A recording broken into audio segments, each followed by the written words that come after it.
A sports-crazed Seattle community of the early 20s and 30s was familiar with the family name of Hutchinson. Dr. J.L. Hutchinson was a respected physician, and his two sons, with their athletic talent, were equally as famous. The Hutchinson brothers were as close as you could possibly be, peas in a pod. They had that athletic theme and gene running through their family, and they were just very, very close. A lot of people don't know that Bill Hutchinson was a very fine baseball player himself. He's a member of the University of Washington Husky Hall of Fame as a baseball player, and he was actually proffered a contract by the Mission Reds in the Pacific Coast League in the early 30s. He chose medicine instead. Fred Hutchinson signed a contract with Amos 6, newly minted Seattle Rainiers Baseball Club, and proceeded to have an absolute storybook season in 1938. Won 25 games, lost only 7. Also in this season, one of the most memorable single-day events in Seattle sports history occurred when he won his 19th game on his 19th birthday in front of an overflow crowd at Sick's Stadium. In the fall and winter of 1938, there was a number of major league teams that were eager to sign him. That included the Pirates and the Cubs, the Yankees, and the Detroit Tigers. And he was ultimately sold to the Detroit Tigers for $50,000 and 4 players. And to kind of put this in perspective, just a couple of years earlier, no less than Joe DiMaggio was sold by the San Francisco Seals to the New York Yankees for $25,000 and no players. So Hutch became a Detroit Tiger in 1939. Fred would spend 10 years with Detroit as a player. His baseball career was interrupted for 4 years while he served in the military, then returned to Detroit in 1946. He had double-digit wins every year he pitched, won 45 games, and was an excellent hitter with a lifetime batting average of .263 as a pitcher.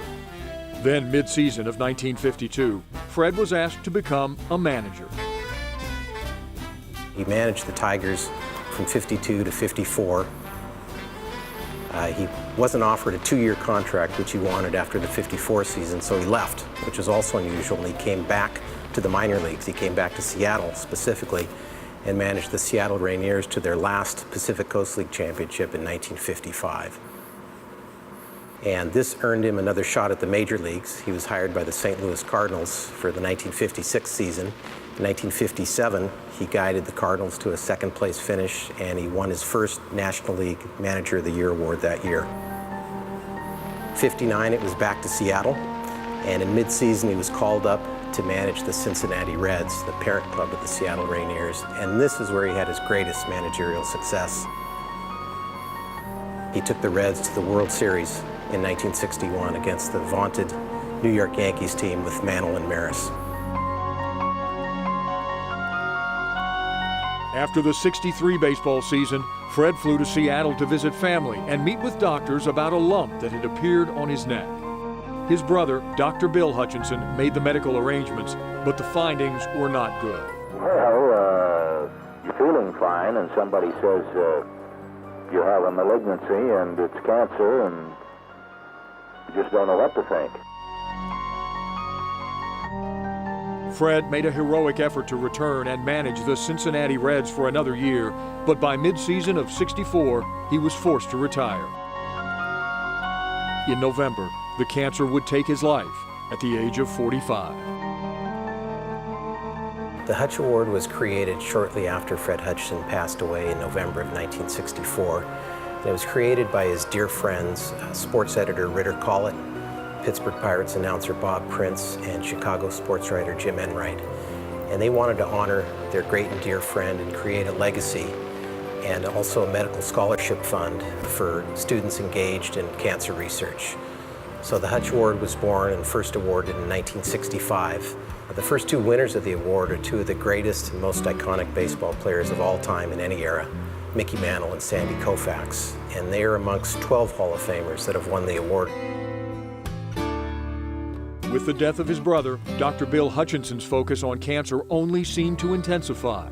He raised private funds and government support to build Fred Hutchinson Cancer Research Center in honor of his brother. Over the past 40 years, Fred Hutchinson Cancer Research Center has had its share of all-star moments and celebrated the achievements of its most valuable players, the researchers, scientists, technicians, and doctors who battle to find a cure for cancer. Many game-changing discoveries have come from the perseverance and tenacity of Hutch scientists. 3 of the most impactful have been research that pioneered bone marrow transplantation as a cure for some forms of cancer, a vaccine for women to eradicate the human papillomavirus, also known as HPV, and a landmark and life-saving study done on behalf of women's health worldwide. Don and Dottie Thomas were at the Hutch from the beginning. And during Don's time here, he almost single-handedly created bone marrow transplantation as a curative therapy for patients with hematologic malignancies. That is leukemia, lymphoma, and other diseases of the blood-forming system that would otherwise be fatal. Dr. Thomas won the Nobel Prize in 1990 for his contribution in developing bone marrow transplantation. It is so gratifying to be part of an institution and part of a team where you could actually take an idea and turn it into a true curative therapy that today is used to treat over 60,000 people worldwide and has been used now more than 1 million times, is really awe-inspiring.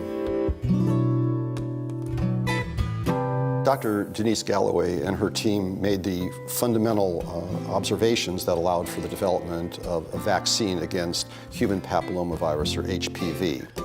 Over 300,000 people die of cervical cancer every year. Imagine a vaccine should be able to eliminate virtually all of those deaths. The Women's Health Initiative, or WHI, was a prospective study that wanted to address many of the common questions that women undergoing menopause faced. 2002, after following women for almost a decade, found that those women who were randomized to take postmenopausal estrogen surprisingly had a much higher incidence of the development of breast cancer than in control subjects who did not receive postmenopausal estrogens. And it is estimated that this decrease in the use of postmenopausal estrogens has resulted in 20,000 fewer breast cancer cases a year in the United States alone. The study already has saved the U.S. taxpayer over $37 billion in estrogen, in health care, in other costs that would have been incurred had the study not been done. The Hutch Award and Fred Hutchinson Cancer Research Center have had an enduring effect over the last 50 years. Baseball and cancer research, 2 unlikely partners that have created a path for finding a cure for cancer through awareness and public service. The aim of the award to go above and beyond just accomplishments on a baseball field. It is participating in a historic award that has a great legacy, an award that's benefiting an incredible program. And there have been many worthy winners of the award. Players known not only for their great play on the field, but for their inspiring stories of determination and character and community service, who really personified the main tenets of the Hutch Award: courage through adversity and fighting spirit and giving back to their communities. Fred Hutchinson Cancer Research Center is honored that many of the past Hutch winners continue to support the legacy Dr. Bill Hutchinson wanted for his brother Fred, and to raise money for research in the fight against cancer.